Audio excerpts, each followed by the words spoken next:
Rob Dauster here. I got Jeff Goodman with me. Hell no. John Fink. Are we still live? Field of 68 till I die. I'm sorry, man. I blacked out. Randolph Children. DJ Khaled, you know the big DJ Khaled guy?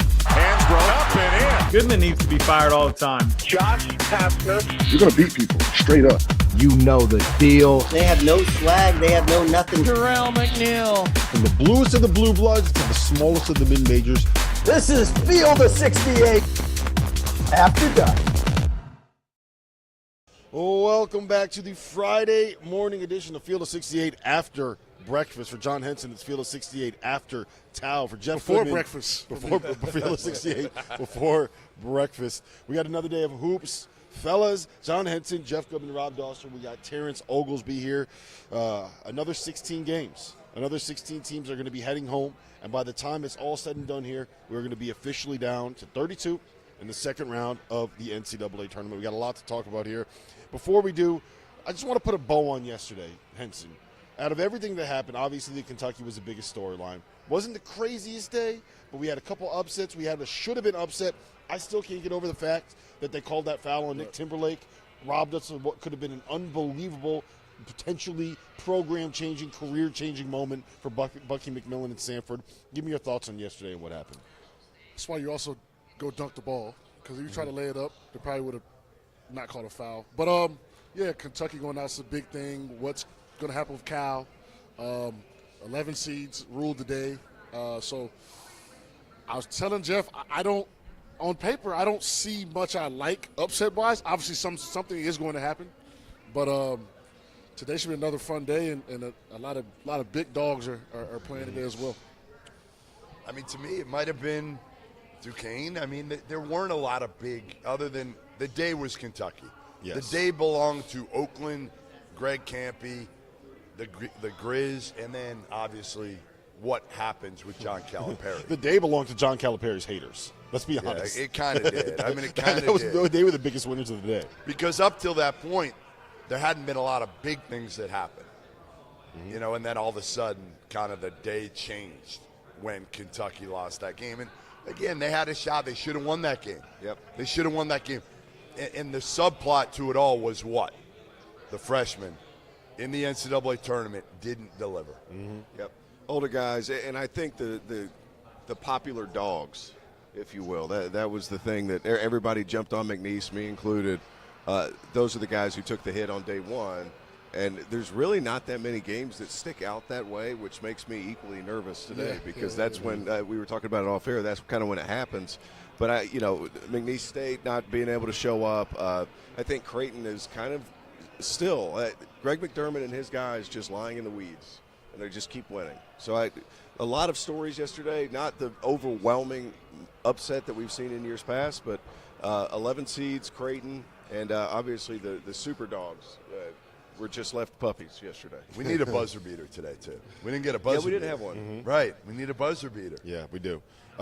Last thing I'll say about Kentucky is I went back and I watched some of the stuff last night when I was trying to fall asleep. And Film study? Yeah, well, I was sitting there laying around watching highlights, just watching it. Like Early that. morning film study. I was not watching film. Look, some of us didn't. What were you bail. watching, Henson? Henson was I watching was something watching else. OT Genesis perform at Tao. There you go. But There you go. I saw some highlights. But there are two things that stood out to me that I think kind of put a bow on everything Kentucky, right?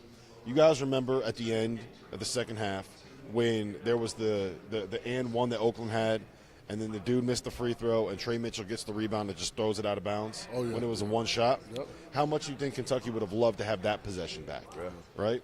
Or if you watch the very end, DQ Cole's game winner, and you watch what Rob Dillingham does. He's in the strong side corner. Ball gets driven right at him. He reaches over, tries to get a steal, leaves DQ Cole wide open. Do you help off a strong side shooter in the corner? Never. Do you help off a strong side shooter in the corner?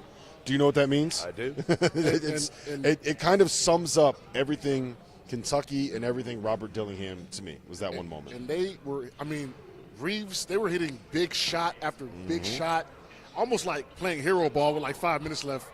And it ran out. Time ran out, and you're not going to be able to just hit a three every time.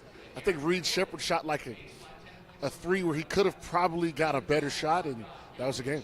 All right, so let's put that in the past. Kentucky, Calipari, I think that'll be the last time that we talk about them here at Mandalay Bay, unless Goodman decides to take some shots. So let's flip it forward. Let's talk about today's games, because there are a lot of interesting ones, right?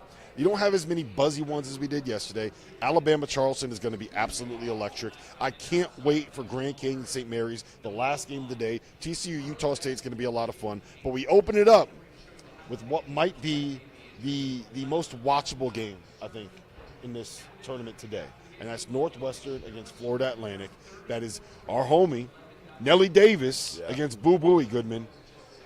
Doesn't get much better than having two guards in to go head-to-head like that. No, this is going to be fun. I mean, it's going to be fun, and obviously the big question is which FAU team shows up. Yes. Right? Like, they've been inconsistent all year. They've looked great at times. For part of that Arizona win in Vegas, they looked terrific. They've looked atrocious at times. Early on in the season, home at Bryant, FGCU. I mean, they've been bad at times. Nellie Davis has been the one fairly consistent player for them. Vlad Golden was really good early, went through a lull, came on late. Elijah Martin is the key to their team, period. If he shows up and does what he did last year in the postseason, they've got a chance to win this game and win it convincingly, and then maybe fight UConn in the second round. I want to see that UConn-FAU game, so I am rooting for FAU. And Northwestern's banged up. They don't have a lot of dudes. Ty Berry's out for the year. They're so reliant on Boo Booey. And to me, FAU's been so bad defensively. That's the problem, is you don't trust them to be able to contain Boo Booey. That's the thing, is that Boo Booey, what he does is he kills drop coverage. What does FAU do? With Vlad Golden, they play drop coverage. That's going to be interesting, because he's going to have to carry the load, which he has. And then I think that's the spot Northwestern likes to be in. When you look at Northwestern, they're kind of always doubted, and then all of a sudden you look up, it's tied, it's close, they win the game. So I don't think FAU is going to roll by any means. They don't roll. Yeah, I mean, they really don't roll all year. So. And when I watched them play earlier, I just felt like from last year, this year they're not making an extra pass. Maybe a little bit of that NIL, that fame from last year's creeping in. They're just not doing the little things that they did last year. And when they have to come back and their backs against the wall, that's when they look like the FAU we know. But that's not the way to play, especially against a Northwestern team that can come in and put you out. Take first half, Northwestern. Ooh. First half, Northwestern. Is that your bet of the day? Bet of the day. Okay. I mean, they've dug themselves a hole like every game this year. Yeah, and they've had big wins against big programs and all that all season long. It's just when they lose their focus, does Northwestern pose that name that's going to get them fired up? However, they have been waiting, it seems like all year, just to get to this point. Right. But let's be honest, guys, like this FAU team doesn't defend like last year's FAU team. Last year's team did a much better job of bringing it every single night. This year's team is kind of wait and see. It's a game-to-game thing. I mean, they've got big wins. They beat Arizona. They won.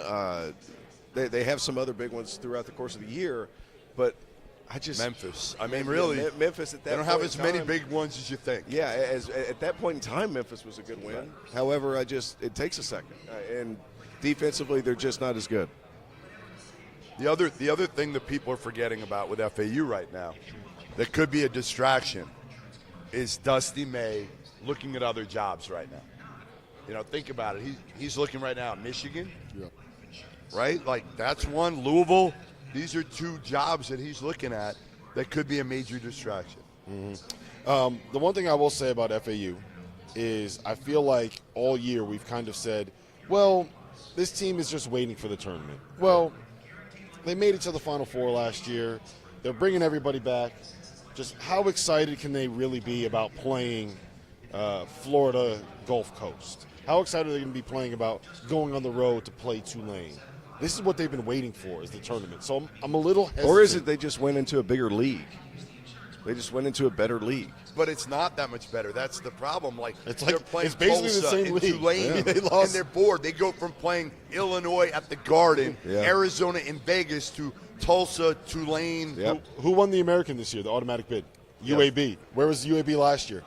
Yeah. In the same league as they basically took. It's very because think about it. Conference USA, and they put it's it not into that different. Yeah, South Florida won the regular season. Yep. Shout out to my Bulls. Yep. All right. So give me your. We got Goodman's best bet of the day is Northwestern first half. What do you like, Henson? Where are we? I was thinking. First and foremost, how do we have an update? How are you doing right now? I'm doing all right. Not bad. I got some money in my pocket. That's all that matters. There you go. I'm going to say St. Mary's rolls over Grand Canyon. And there may be, I think that's another one of those trendy dogs that everyone's looking at.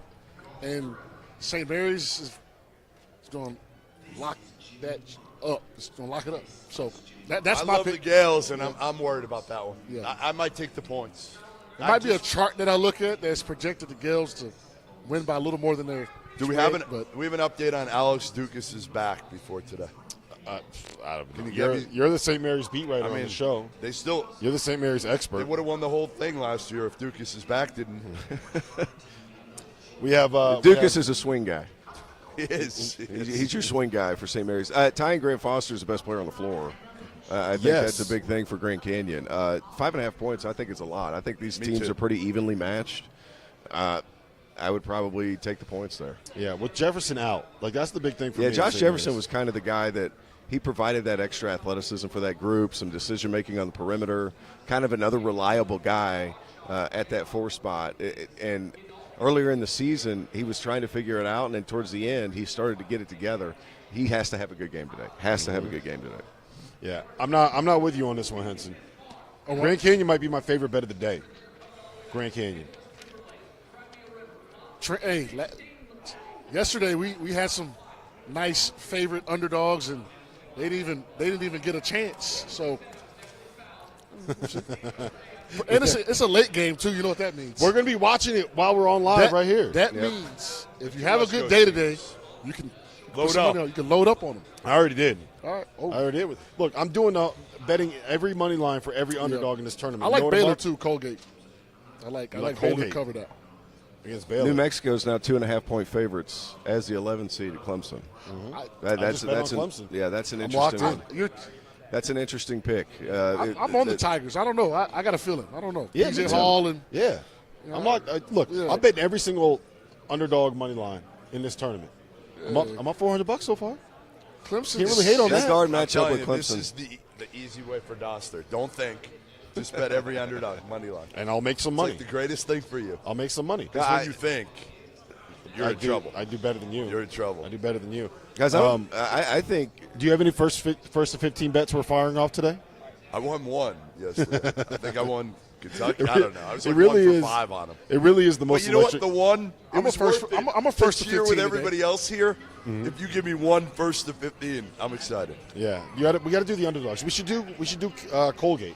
Everyone should. I saw them in person. I don't think Colgate. Nah, I'm not feeling that one. Not feeling that one. The other Braden Smith is pretty good though. For Colgate. I forgot they have a Braden Smith there. All right, give me your. What is the game that you're looking forward to the most? Well, that Clemson New Mexico game is crazy intriguing, and not just because I went to Clemson. I knew that was coming, but the guards between Chase Hunter, Joe Girard, Jalen House, Donovan Dent. Jamal Mashburn Jr., and then the front court matchup, guys. Ian Shefflin's been really good for Clemson this year. He goes up against who I think plays a lot like Gerald Wallace played JT Toppin. They're very similar. Attack the rim, around the bucket, really good defensively. And then Nelly Jr. Joseph against P.J. Hall. Man-to-man, matchup for matchup, that game is really, really good. So we had 2 firsts here, guys. The first time anything has happened, twice right there. History of Field of 68. What's that? Someone said they were fired up to watch a Clemson basketball game, and somebody compared JT Toppin to Gerald Wallace. I've done that on this show before. I've done that on that show before. Your comparison game is high level. It is. You come out of nowhere with some of these. Yeah. Complete left field. No, he reminds me of him. High energy, 6'9", can move, really athletic, doesn't shoot it. Gerald Wallace never shot it, but kind of that high energy defensive presence that can really protect the rim. He's really good. So who you got? Make a prediction. The committee said that if New Mexico didn't win out, they wouldn't have made it. Now they're favored against. That's I don't what know, Vegas man. says. It's a weird. That's what we call a trap right there. Yep. Yeah, Clemson. You better take a long, hard look Clemson. at that. Brad Brunell. Never doubt Brad Brunell. Right. I think Brad Brunell. I think this could be the year again that Brad Brunell not only saves his job but goes to the Sweet 16 and gets a damn extension again.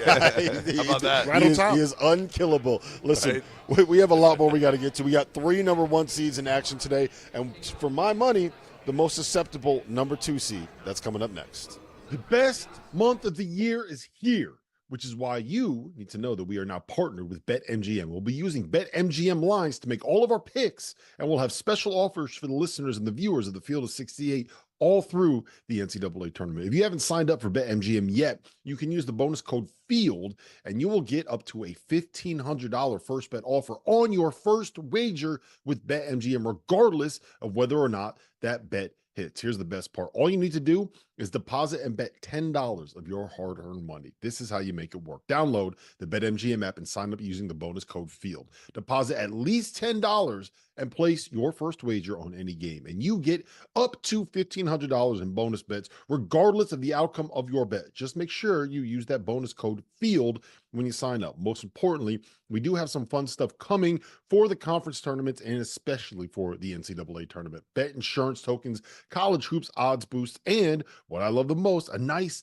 parlay boost for anything you could possibly imagine betting on in the NCAA tournament, from odds and getting an at-large bid to Final Four futures to the highest seed to make to the Sweet 16. I'm calling it right now. BetMGM is the king of the prop bet for your March Madness needs. So go download the BetMGM app, use the code FIELD, and sign up today. And while I've got you, a quick request: the best way to support the Field of 68 and our content you get for free is to engage with us.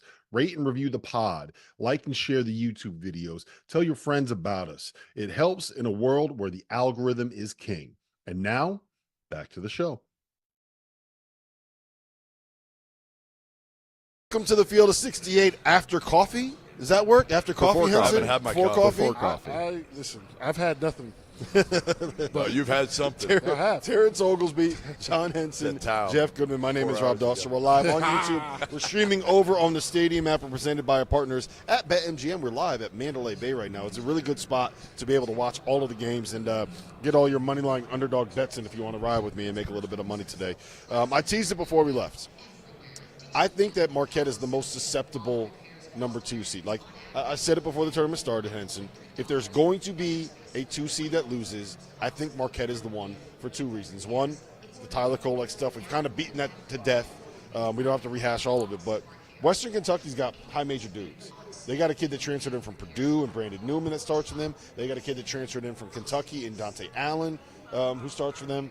I think that they actually have a chance here. I don't. Rodney Howard from Georgia Tech. Like, they got high major dudes. Steve Lutz can get it done.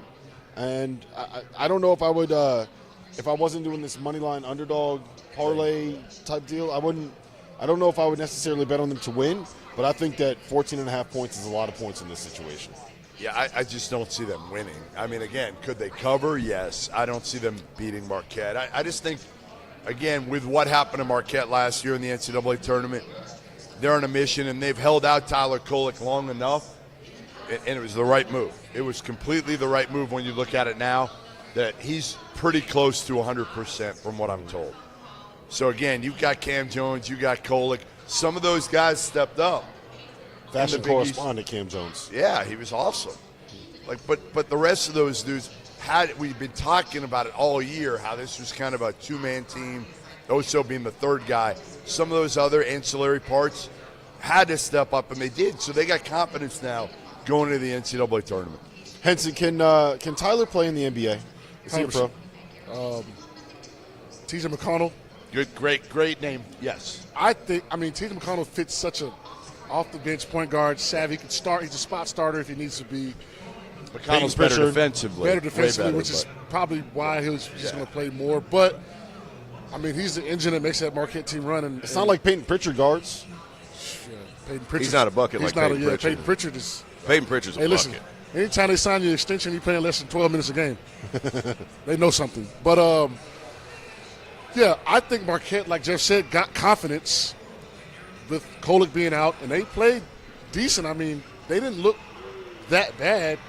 So I think adding him to the lineup, a healthy, refreshed Kolek, I had them going to the Final Four, so I'm riding with them. You got them in the Final Four? Yep. All right. No, I think Western Kentucky, they have some talent. Brandon Newman, I was a fan of when he was at Purdue. I'm kind of shocked that he never got his footing there. I thought he was a good enough shooter, kind of a streaky scorer as a six-man coming in off the bench. Never really found his rhythm for the Boilermakers, but whenever he's featured a little bit more, he's been fine. He hasn't been great, but he's been fine. The guy I'm worried about is Dante Allen. I mean, because he has the size, the shot-making ability that could at least cause you to pause. But having Tyler Kolek back, guys, he has the number 3 assist rate in college basketball. The thing that he impacts buckets more than just when he's passing the ball. It's how he functions away from the ball, his willingness to cut and get other guys open. Like, if you have screen assist, but if you have like back cut assist, like Tyler Kolek, he demands so much attention that if he cuts somewhere, sometimes he just takes 2 people with him. So, and he understands that spaced out offense as well as anybody, almost as well as the coaching staff, I would venture to guess, because he's so good at finding spots not just for him but for his teammates. So whenever he's going down to set that pin down with Oso at the top, if he sees that he can take 2 people with him by cutting to the rim, he does that. And what ends up happening is Cam Jones' shots are that much easier. Joplin's shots are that much easier. So while they have had guys step up, Kolek just makes such a profound impact. He gives you, and I know it sounds like not a lot, but 1.5 to 2 feet of more space just because he commands that much attention. I've got a theory about Marquette, and Henson and T.O., I want you both to weigh in on this. Both of their guards are lefties. Both of them run off of ball screens different than the majority of college basketball players that you're going to go up against. Is there anything to that? Is it a little bit more difficult? Like, are you not used to guarding screens that way? Or am I just reading too much? So I'm a big guarding man. Screens what way? Guarding screens what way? So say that again. Guarding someone running off with a lefty versus a righty coming off of a ball screen. No. Yeah, I was going to say, only difference between left and right for me was I like to block with my left hand. So right-handed shooters was a little better for me as far as being effective. But other than that, I'm not a guard, though, so it's, No difference. Yeah. No, you have to chase the outside shoulder. Obviously, if you're chasing Cam Jones and you make him curl, you can keep going on the outside to try to get one around. Or when he's swinging around, you try to get one that way. But I was never a shot blocker anyway. It didn't matter to me. I was just trying to stay. I was going to say, I mean, if you're coming off, I don't know. You were just not much of hoping a that difference. Never ran off screens before, so. Yeah. You were just hoping that you were on the floor for long enough to be able to get a chance to block one, right? Right, that's right. No, that was no big difference, really. I mean, outside of, whether you tuck and tail on a guy that's better coming off shooting, turning to his left, but there's not much of a difference. All right. That was a bad question. No, I was just curious. I was just curious. Like, So there are 3 1 seeds in action, 1-2 seed in action today. Houston Longwood, Purdue Grambling, UConn Stetson. Will we see a 15 or a 16 seed win today? Is there any chance? You've already said Longwood's going to win. Because you stupid your theory. I've bet on Go ahead, say your your theory one more time. What's your theory? Oh, yeah, well, we've had Oral Roberts win. We've had St. Peter's win. We've had Fairleigh Dickinson win. Now it's Longwood, right? Yeah, definitely. I think. What happens if they win? What happens if they win? What happens if Longwood actually wins today? I told you about the hotel accommodations. They didn't get a good night's sleep. I think Houston is going to squeeze the life out of Longwood.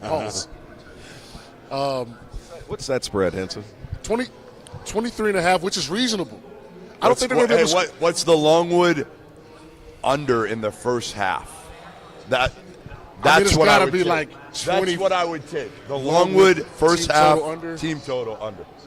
Whatever it is. 23. Yeah, 23. that's it. That's it. 23? 23. They're not scoring 23 points in the first half. Gosh. Right? You know what? What time did Houston play? All right. Who scores more points in the first half? Yeah, about 6. Who scores more points in the first half? Colorado State yesterday, Longwood today.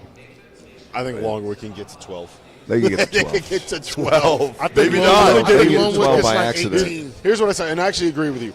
I never think this way, right? If you have a big spread and you like the favorite, if you have a big spread, I tend to think that if you like the underdog, you probably like the under as well, right? If you like the favorite, you probably want the over. I think it makes a lot of sense here to take Houston to cover the 23.5 and to take under 127.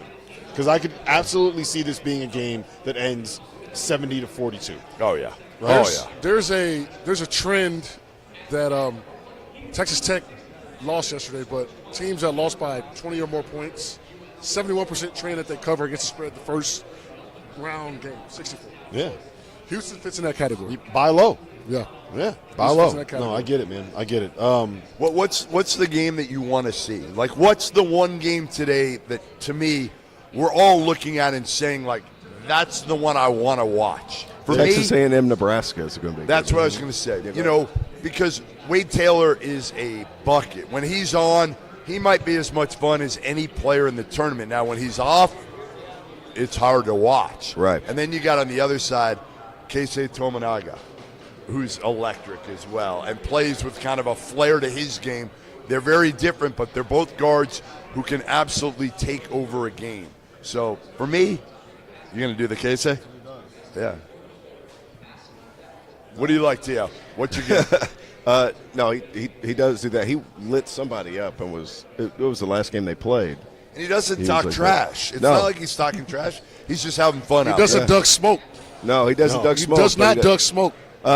Alabama Charleston, to me, is going to be a lot of fun. It's probably going to be the most aesthetically pleasing game today because both teams are going to be flying up and down, shooting threes, knocking down shots. Alabama's more athletic, substantially so. That early evening window, right? We have Texas A&M, Nebraska, tips at 6:50 Eastern time. We have Vermont, Duke, tips at 7:10 Eastern time, and then you have Charleston, Alabama, that tips at 4:35. I think that's going to be the window where we get a lot of action. And then if you look at the late games, James Madison, Wisconsin, TCU, Utah State, and Grand Canyon, St. Mary's. I think the evening is going to be nuts tonight. I think we're going to see some upsets. I think it's going to be crazy. We haven't talked about. We'll talk about James Madison, Wisconsin here in a second, but one of the early games that we haven't really gotten into was San Diego State and UAB. All right, the Mountain West has not been as good as we thought it was going to be so far this year. New Mexico has a chance to change some of that.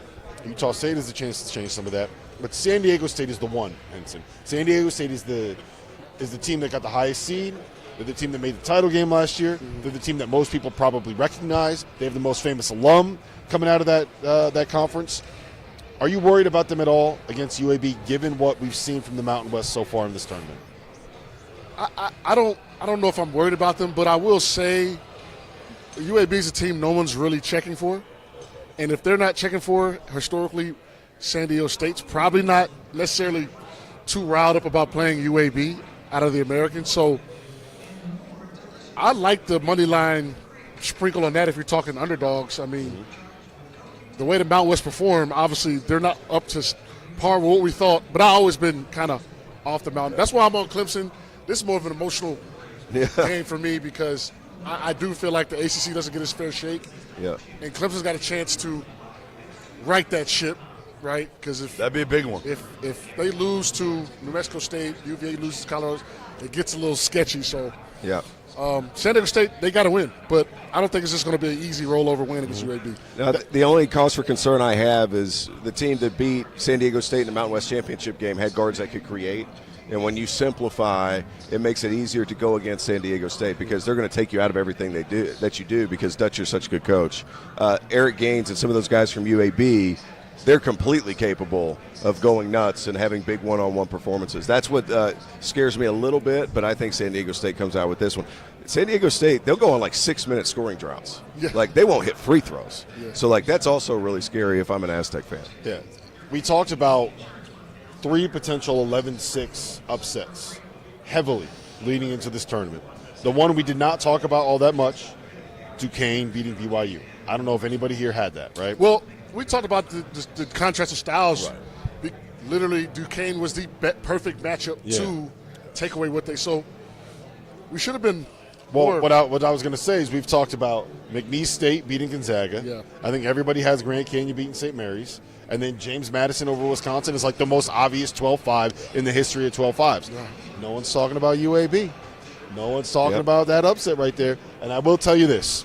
They can't score. I'm telling you, San Diego State can't UAB's score. got a dude named Eric They're not Gaines. as good defensively as they've been because they don't have a rim protector. UAB's got a dude named Eric Gaines who's going to do something in this game today that's going to make you question whether or not he lives in the same reality that we live in. He might be the most athletic player in college basketball. He's going to do something ridiculous today. I promise you that. Listen, when we get back, we got to talk about that James Madison upset potential against Wisconsin, and we have a couple more games. We haven't talked Charleston, Alabama yet. That's next. By now, you guys have surely heard about Autograph, an app founded by Tom Brady with the intention of disrupting the way that fans consume content covering their favorite teams. This is how the app works. All of the podcasters, bloggers, and digital creators covering a team have their content sent to that team's page in the Autograph app. Instead of having to bounce from site to site or trying to navigate the safer workspaces on Twitter, you can just scroll through Autograph. This isn't a hard sell. This is the truth. I am a UConn fan, and I use the Autograph app to keep up with the writers I read and the pods that I listen to about UConn basketball. The best part is that every piece of content that you consume gives you reward points. The more you get, the more chances you have at things like discounted tickets to games and the grand prize, a trip to the LA Regional and a spot in a suite for the Sweet 16 and Elite 8 games. Here's the best part. We've partnered with Autograph to donate $1 to the V Foundation every time someone downloads the app using the code F68, with a minimum of $2,500 getting donated. The app is free. So download, use the code F68, help us raise a little bit of money for cancer research, and give Autograph a try. I promise you it will be worth it. And while we're here, a quick reminder, make sure that you subscribe to the Daily. We have new landing pages with deep dives into each coaching change, as well as a tracker that provides scouting reports on the transfers that have entered the portal that you are going to want to know about. Hit the link below to subscribe.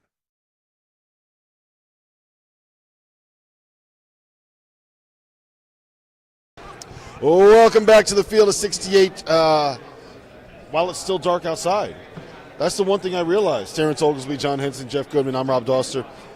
I haven't seen the sun yet since I've been in Vegas. I landed on Wednesday night. We made it here. It was still dark out yesterday morning. It was dark out when I left. It was dark out when I got back here this morning. And I'm assuming it's going to be dark when I leave again. I have not. Does the sun exist in Las Vegas? I've taken laps outside just to make sure that I saw a little bit of the sun. Yeah. I saw the sun once yesterday. Yeah, once saw the sun when I was switching casinos. When you were heading home from I went to from the MGM, and then I was there until it was about dark.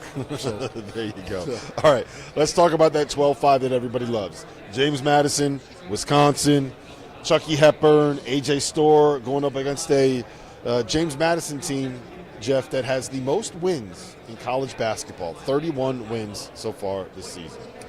Yeah, and they got high major talent. You know, Terrence Edwards, Bickerstaff, they got some dudes there, and obviously they hung their hat on that big win against Michigan State in the first game of the year at the Breslin Center. Really, again, two of their losses came to App State.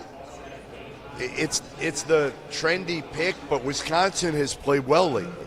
That's the difference. They've kind of got their mojo back now. Hepburn's been terrific. You know what they got up front. You know, Wall and Kroll, they're both solid. Klesmit's been good. You know, to me, the big difference is AJ Storr. Like when I saw him at the end of the year, they played at Indiana and they just stuck him in the corner. And I'm like, what are you doing? Why would you utilize AJ Storr that way? When they let him loose, and that's where I don't think anybody on James Madison can guard him. But they got to let him loose. Mm-hmm. The only thing that scares me is Wisconsin is piss poor regarding the three-point line. They're really bad, 345th in the country. And here's the deal, too. James Madison, you know, do they shoot it all that great? They're okay. I mean, at 36, well, no, they're actually really good, over 36%. That scares me more than anything, especially when you're talking about an underdog playing against one of these power conference teams. James Madison's beaten a Big Ten team earlier this season. The shell shock of being in the tournament against a bigger team is not going to bother them. And I said this about McNeese State yesterday, but and it backfired. But teams that have 30 wins know how to win, especially when it gets close at the end of the game, inside 10 points. They find ways to win. The only thing that scares me a little bit is I'm not saying Appalachian State plays exactly like Wisconsin, because Wisconsin's like watching paint dry at times. But at the same time, like, well-planned, all those kinds of things, those small details that Appalachian State's so good at. That's the strong points of this Wisconsin team too. This is going to be a really good game. I picked James Madison. I wouldn't be shocked if that happened because there is a lot of talent there. I think Wisconsin is trending up. I think this is one of those coaches' wins, right? Greg Gard's a really good coach, underrated. Been to the Sweet 16. Wisconsin has finished no less than, fourth? His whole 22 seasons on the bench. So I think, and then somehow, some way, we look up and they're in the Sweet 16 every other year, every year. So, and they've won both games by 3 points. Yes. Yeah. And so I think that loss. I looked at Chucky Hepburn when they were doing the selection show. He was pissed. He wasn't smiling. He wasn't clapping. So that kind of lets me know that they're not satisfied. They're not happy. So I think Wisconsin plays well and beats James Madison today. I go back and forth on it. I do think that this is going to be, if we're predicting where's the insanity going to come, like where's a buzzer beater going to come, I don't think that either of these teams run away from one another, right? Like this to me strikes me as one of those games. It's going to be like a 2 or 3 possession game. It's going to play out that way. I do like James Madison plus 5.5. I don't see Wisconsin. I don't see them blowing people out. No, they don't. I don't see them blowing James Madison out. So James Madison guards the 3 too. My God. Well, that's what I was going to say. Is like they're really good at running you off the 3-point line, and they're really good at forcing you to take tough threes. That's part of the identity of what Mark Byington builds. I like the James Madison side. I mean, most people do. You know, again, you're looking for that 5-12, right? You're looking for it, and this one, people generally don't give Wisconsin respect, right? Right? They just don't. And even when they were winning the first half of the year, everybody kind of knew they were going to fall back, and they did. I mean, they were like 500 for a long stretch. I think in a 14, I think they were like 7-7 in a 14-game stretch.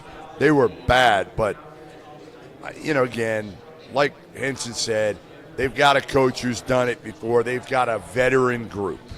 That's the other thing. That most of their group has been together, and then they added Storr. So I think they win this. I'm not sure they cover, but Unleash the Storr.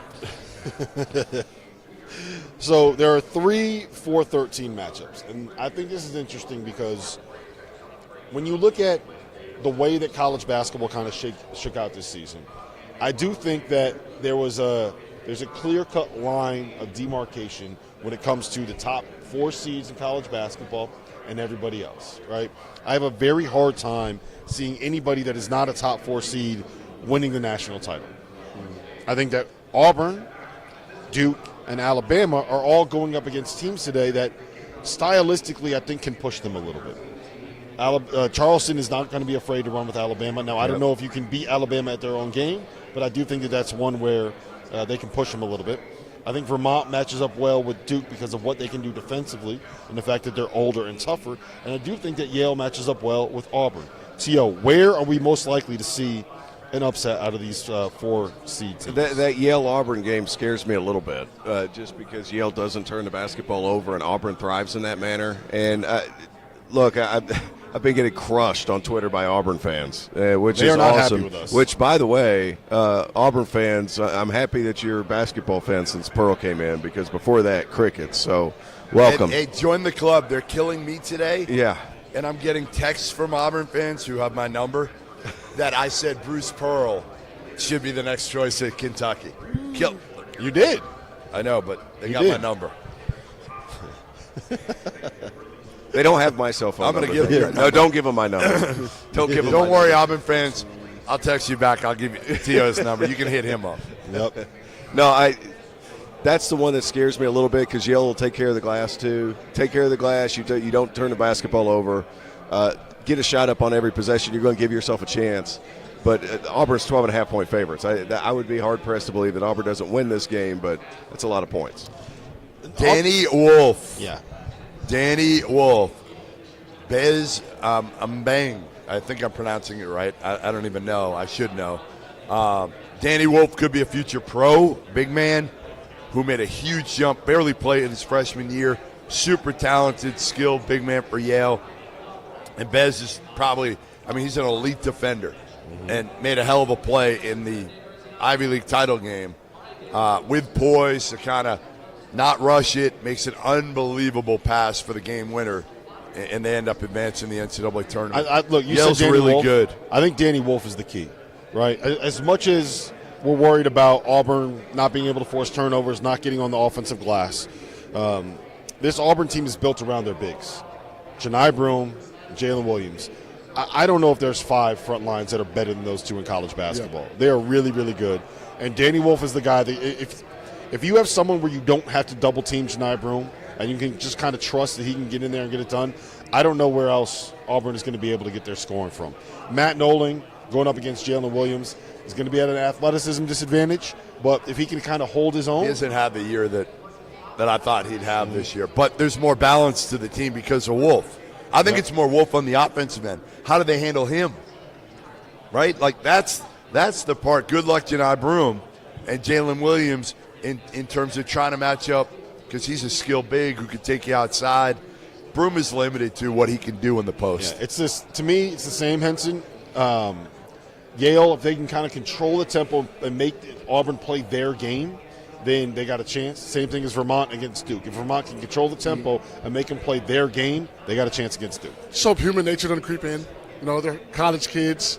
I think if you put Clemson across the Yale jersey, or you put a Marquette or Colorado across that Yale jersey, Auburn, they roll. But for some reason, these Ivy League schools, have you seen teams start slow? It gets Princeton went on their little run. Hopefully, Bruce Pearl has those guys ready to and understand, because I think when I was playing, Coach Williams would always be like, look, he would be like, these guys are good, and if you guys do not take these guys serious, you will lose. And some guy that you've never heard of is going to bust your ass. Yep. That got our attention. So hopefully that's the message to Bruce. And I bet that Kentucky loss Yeah. Woke their ass up a little bit. Yeah, it sure did. August Mahoney and John Poulikaitis, two big-time shooters, too. So Danny Wolf commands all that attention. If they have to throw a second guy at him, they're shooting at Yale, on Yale, too. So scary. It's a scary game if you're an Auburn. Yeah. Let's talk about our city. Our city, man. That game's going to be fun. Like T.O. said, up, down. It's on Rain Smith. If Rain Smith can rain some threes, they got a shot. And he's going to have opportunities because Alabama doesn't guard. Oh, they don't guard at all. They don't guard at all. I talked to Nate the other day, and he said they got a kid out of the portal already. Nobody gets, out of the portal already, they got a commitment. Right. And he said, I'm only taking dudes who can guard now. Because he's tired of this. They didn't guard. They didn't get any better over the course of the year. So Charleston, here's the thing. They got an elite shooter, and they got a guy up front in Ben Burnham that's not going to be overwhelmed athletically. Okay? So, Ben Burnham's not a thinker. Ben Burnham's a doer. He's awesome. He is awesome. Ben Burnham's awesome. Yeah. I just don't know. Listen, Alabama is not overwhelming. We know that. But, again, if Rain Smith doesn't make shots, Charleston doesn't have a chance. They can't match him. I think Charleston has a good chance. I don't think Alabama gets far. I heard there's not some happy campers in Alabama. Just keep it at that. They want defenders. They're not defending, especially the head of the state, Mark Sears. I think Coach is trying to say it starts with you, and he's not interested in any of that. So I think Charleston has a good chance today. There's some internal things going on in Alabama, especially next round. I think Alabama could fall. Yeah, I just don't think that you can beat Alabama playing the same way that Alabama wants to play. The reason why I like Yale, the matchup better against Auburn, and the Vermont matchup against Duke is because you have the contrasting styles, right? Styles make fights. Everyone knows that saying.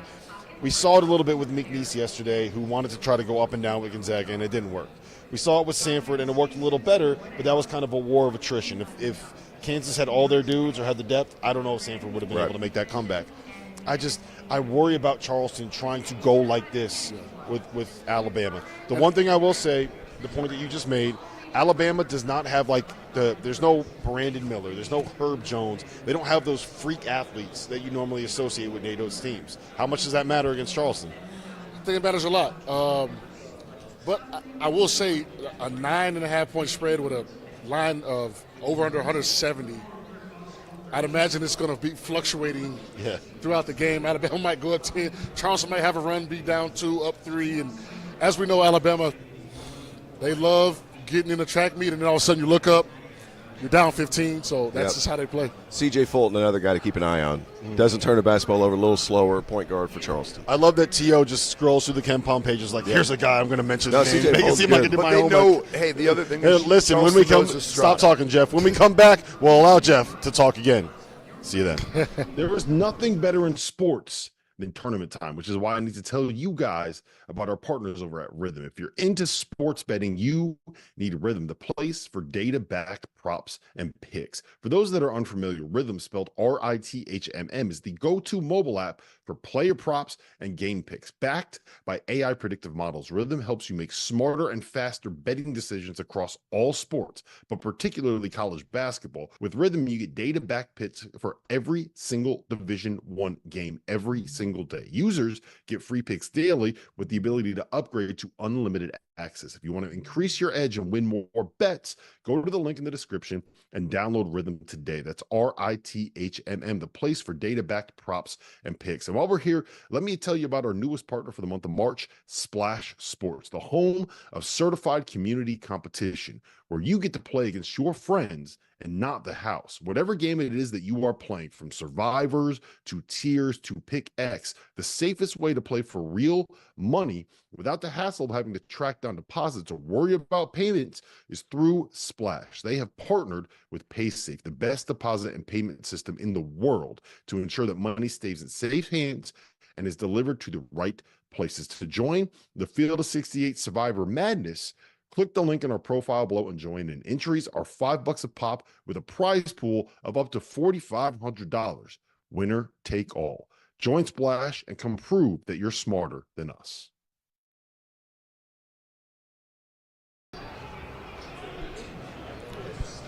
Well, welcome back to the Field of 68 morning show.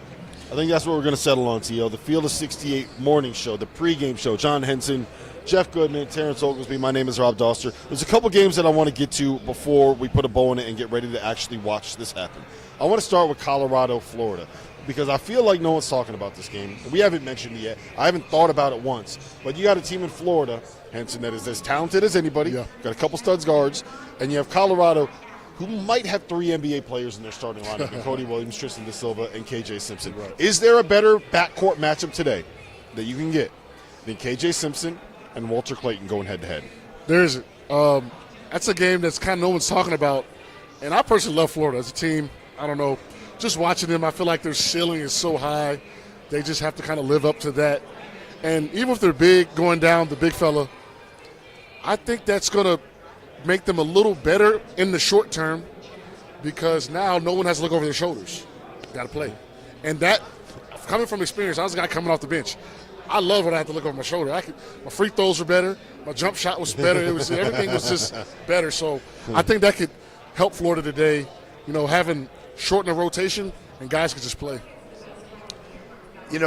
Listen, here's the thing with Florida. We know their guards are really good, and they come in with a bunch of veteran guards. Colorado, my big thing is Cody Williams was so bad in that first game. He's got to show up. They're not going to win with just Simpson and DeSilva. They need Cody Williams in this game. He's the key. He's the X factor. He's the everything for Colorado if they want to win this game. Yeah, he hasn't been healthy all year. He's got that ankle thing that's been going on. He just has not. He hasn't looked right. You know what I mean? Like we know what he is. We know how talented he is. He just hasn't looked right all season. Yeah, I think that I'm just. When somebody goes down with an injury like Handlockton did, and he meant so much to their rim protection and how Todd Golden likes to play, I just get really iffy on the Gators. And here's the thing, too. I think Eddie Lampkin's been good enough this year. I mean, he's a little bit lumbering. It's going to be a weird matchup for him running back on defense against this fast Florida team. I would pick Colorado on this game. They got to take advantage of him in the offensive end. Yeah, they do. They do. They got to go to him, and he's capable. He is capable. He's capable of a pretty. He's capable of 15 and 8. Something like that. When Micah out, that really hurts Florida. Want to hear my favorite Eddie Lampkin stat?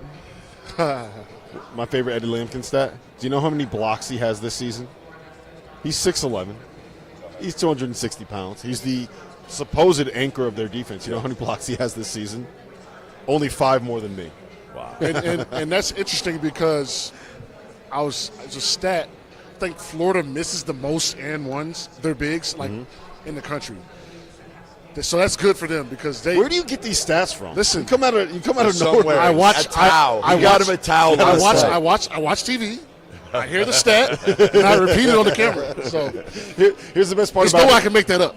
Well, it's also like you could just say it with confidence, and there's no way that we can fact check. Yeah, it. I mean, we can. We could do like when things are on the up and up. We can have a fact check guy when we make our news articles. Oh, no, you know what? News. I like it this way better. Where Henson just comes up with stats, and you just hope that they're right. You know what I'm saying? You just have a Joe Rogan fact check guy. I used to fact check Bill Walton. When I worked with him and he said all those crazy stories, I would fact check him, and he was right on all of them. It's amazing. Really? Yeah. We're going to miss a lot of layups today. Watch. Last thing I'm going to say about Florida, and then we can move on. Virginia made the NCAA tournament because of their best win coming against Florida, right? Florida in that game, it was the second game of the season. They did not have Zion Pullen. First team All-SEC Zion Pullen did not play because he went to Portsmouth and was suspended for 3 games by the NCAA. So he did not play in that game. A team called transfers and without their best guard, that was the best win that Virginia had this season. That's why they got in the NCAA tournament. And that's why teams like Providence and teams like Seton Hall and teams like Indiana State and teams like Oklahoma didn't get in the tournament. Thanks a lot, Zion. Thanks a lot, NCAA. Thanks a lot, Portsmouth Invitational. You did this to us. All right. You didn't like that? I don't know. It was kind of out there. It was out there. TCU, Utah State, Mountain West regular season champions. Are they going to be the one? Can they be the flag bearers? Can they carry that torch for the conference? Go Aggies. Don't pick against my Aggies. Yeah, I'm not going to pick against the Aggies. I think Utah State wins this game. Great Osterborg commands so much attention. Here's the thing when you play against a team like TCU that wants to play so fast, if you have veteran guards, it helps regulate those things. Darius Brown is a first-team All-Mountain West guy for Utah State. You can't get more veteran than Darius Brown. No, he's old as shit. That helps whenever you play against a team like TCU. I think Utah State wins this game. Fun fact on Darius Brown, when he was going on his recruiting visits coming out of high school, him and Henson were on the same visits. Yeah. That's how old that he is. Really? I mean, look, it shocked me the other day when they were talking about how old guys were. I was like, I forget who it was. I think it was Cormac Ryan. I think the Duke game, at his age, I was in my fourth year in the NBA. I mean, this is nuts. It's crazy to think about because it's the same thing. It's nuts. Golke's 24. Yeah. 24 years old. That's crazy to think about because I was in my fourth or fifth year playing overseas. Like when these guys were 24. I could not imagine my fourth year in the NBA playing in the ACC. It'd have been barbecue. Are you kidding me? Yeah. So you're so much smarter at 23, 24 than you are at 18 years old. Like, it's insane. The fact that these guys are still playing, to me, it cheapens it a little bit. I know we're getting off the beaten path, but it cheapens it a little bit because these aren't just young guys. Was 26. Yeah, he was a military guy. I swear to God, he was throwing us around like kids. Bernard James was probably the player I hate the most to play. He was a man. How old was he? He was 27. Out of the Army. That's right.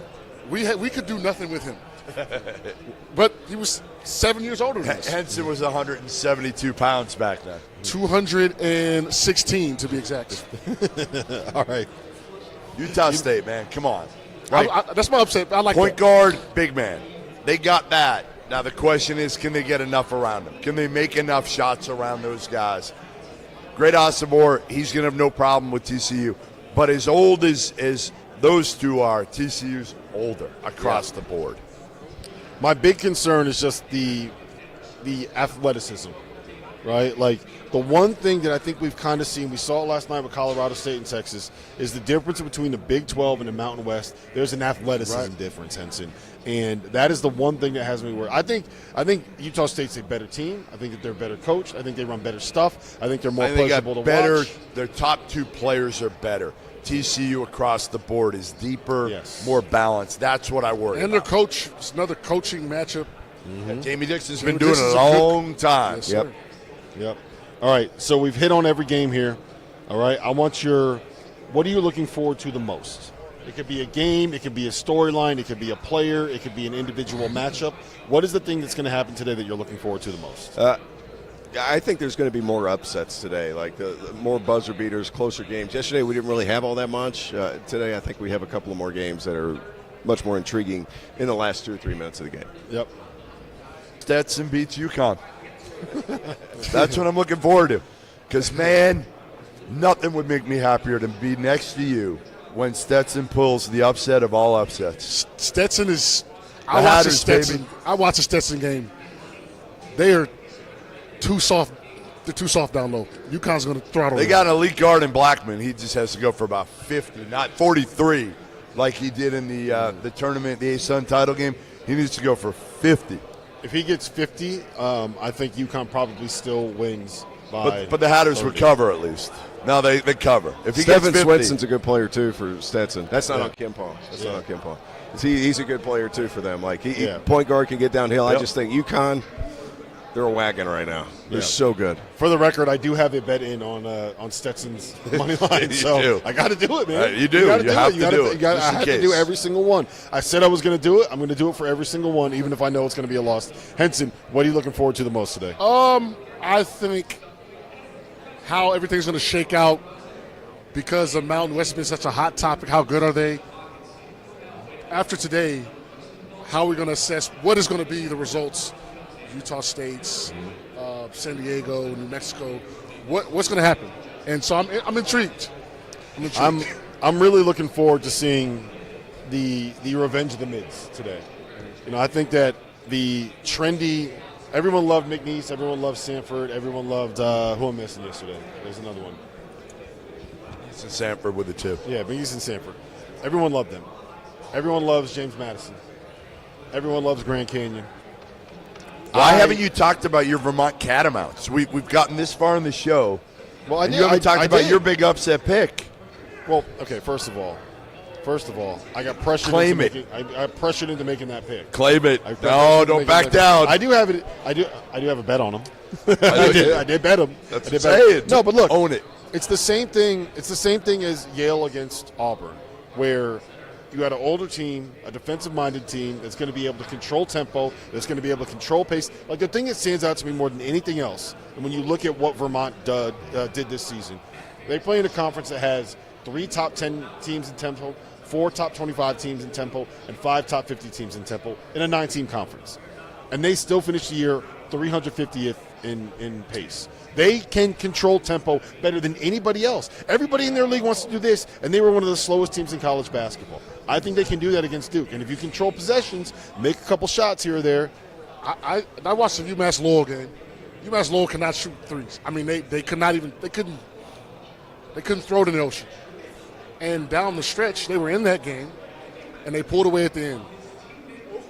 Duke statistically profiles as a potential championship team. Statistically, I think they roll Vermont. I think they roll them.